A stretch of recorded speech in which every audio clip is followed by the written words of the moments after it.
Is Donald Trump schizophrenic? His political positions continually waffling, especially his international positions. He's fickle and he's only chasing approval by people. He came in with the MAGA saying "Make America Great," which was greatly successful. Make America great, focus on America and not on wars, focus on the economy. He seems to be trying to hold on to that, but he seems to waffle with things that have to do with going to wars. So let's start off with Iran. When he got into office the first time, he killed General Soleimani, or he gave the green light for it. Then the CIA wanted to go in and go even further and overtake the whole country, but he was like, "No, we shouldn't do that." So that's one example of contradiction with him. 1 minute he's saying that Iran is a terrible country and he's willing to help Israel bomb them to the ground. The next minute he's like, "I'm pissed off at Israel and Iran. I want them to have peace." Now it seems like he's helping Israel build up for another war with Iran. And I really don't know what he wants to do. I don't think he really wants to go with Iran, but I'm just wondering, is he fickle, or is there somebody in the background telling him what to do? He said he was going to come in and not be for wars and things like that, but now he's angling for a war with Venezuela. But if we look at it carefully, just like with Iran, in Venezuela, he tried to have Maduro assassinated 4 or 5 years, his first time in office. And then now again, he's saying we have a drug war. We have to focus on getting rid of him. Then bombing ships in the Caribbean. But the main place where you see the real contradictions is with Russia. He came in saying he was absolutely against continuing the war of Russia and that Ukraine needs to come up with a solution with Russia, which I really believe he feels. But then the next minute he'll be like, "Putin's really pissing me off. Now I'm going to give Tomahawk missiles to Ukraine, which could cause the nuclear war."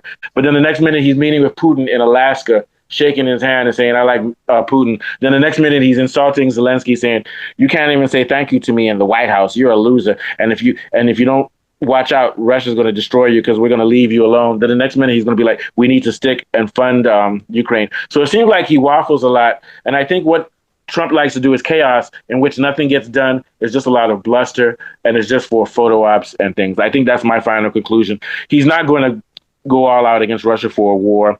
He probably is not going to go all out against the war for Venezuela, although we keep our fingers crossed he won't.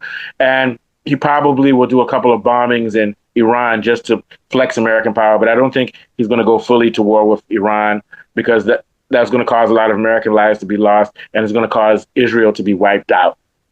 Yeah, I can actually see quite clearly what's happened between his two terms and the differences. And the difference is that Donald Trump became great because of MAGA, the Make America Great Again movement. Take power back to the people, drain the swamp. If you remember, that was the phrase from his first time, not the second time, his first time. Now, that first time, he had a bit of a hold on what was going on in international policy because there was no Gaza war. So whilst he was able to leave his base and say, "I want to do anything for my base," when Israel told him, "I want to kill this guy in Iran," Trump was like, "Okay, I'll kill this guy in Iran, but I'm not really going to, I don't really need to do anything." So he wasn't so much keeping Israel on a leash. Israel hadn't yet lashed out. So because of that, he was able to do their small minor biddings and still maintain a general grasp over the leadership of the MAGA community. What has now happened is that Israel have gone all out and they're calling in all their goodwill chips from everybody. That's why Biden was compromised. That's why Harris was compromised. And that is why Trump is being compromised. But Trump is being compromised in a different way because he depends on his base. And his base loves him because of his personality and everything that he brings. Now his base are confused. They're not able to turn on him. Marjorie Taylor Greene is the real leader of that base, but she's not been able to really turn on him because of the popularity that Trump still has. But the base is not really addressing what's going on in Palestine, but they don't need to. All they need to address is, hey, these people in Israel, they're not from my country. How come they're controlling the foreign policy? Because this foreign policy is affecting my home policy. MAGA is for white people who need help from the government. And you're now taking all these billions of dollars and then you're shipping them because first of all, they don't like immigrants because they feel immigrants is taking all their money away. And then they're seeing the numbers and the amount of money that they're spending on this war in Israel. And they're like, we don't want you to be spending money abroad either. And Trump was a president of peace. I want to end wars. He took troops back from Afghanistan. What I was going to say was, you're giving a good analysis, but let's get back to the schizophrenia thing before Americans be like, we don't give a fuck about your. Yeah. Okay, yeah. You're giving an analysis which Europeans and smart people can understand, not Americans. So I'll redirect you a little bit. So what you're basically saying is that he has to cater to the people who funded him to get in office and sort of deviate. Like he had to kill Soleimani. He has to do some aggression towards Iran. He has to also. He only had to do a little bit of stuff. Israel wasn't asking of too much for him from this. Yeah, but Israel is smart. As much as they are now. But Israel is smart because they've dragged him into a genocide, which he didn't want to get into, and they dragged him into bombing Iran, which he didn't want to do. Although it was what you call it? Because his base doesn't like it.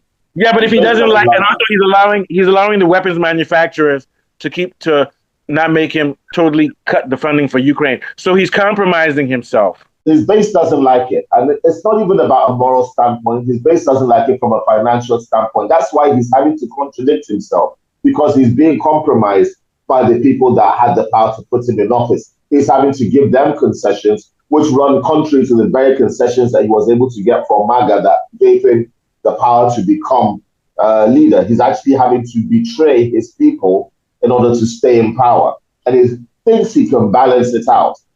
But right now, Israel are on a road that you cannot balance it out. There is no rhyme or reason. And then he's being forced to do ridiculously contradictory actions that compromise his base further. Okay, so before we go to Said, I'm also going to look at what he's doing on the other end in South America. He's in the Caribbean. He's attacking Haiti. He's attacking Venezuela. I don't believe that's what he wants to do, but I believe that's what the CIA wants to do. And I believe that Trump has some power. He has some power because of his MAGA base, but he also has to please the CIA and APAC. CIA wants him to do stuff in South America and South America.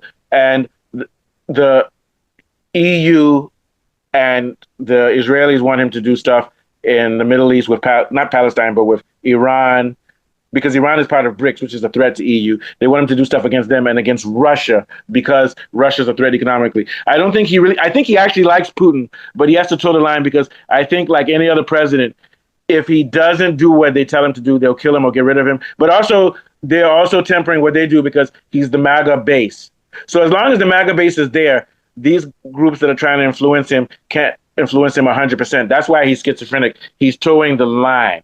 But he's beginning to lose his MAGA movement, and what's her name will take over if he continues on this pace. If he continues, he'll eventually lose them because they'll see through the hypocrisy, because he's cut the government down and the economy is going to be in dire straits because of that. Okay. Well, on Latin America, I always say follow the money. And then when it comes to Venezuela, although they're only the 25th biggest producer of crude oil, they have the largest reserves of crude oil, heavy crude oil in the world. And that's where I think America's got its eye on that Venezuelan crude oil. And that's why they're talking about all this nonsense about breaking laws and breaking international laws. And they want to launch an invasion. Not only international laws. So what Trump is doing is he knows that he has to be America first, so he can't fund the war against Venezuela. But he can say, oh, they're bringing cocaine into America and killing Americans. So that's how it becomes Make America Great, because the cocaine's killing us. But we all know it's a lie because cocaine comes from Brazil and Mexico. It doesn't come from Colombia. It's all distraction. Yeah, it's all distraction. They're chasing after the money. No, but they actually want that oil from Venezuela. But that's the story for another day.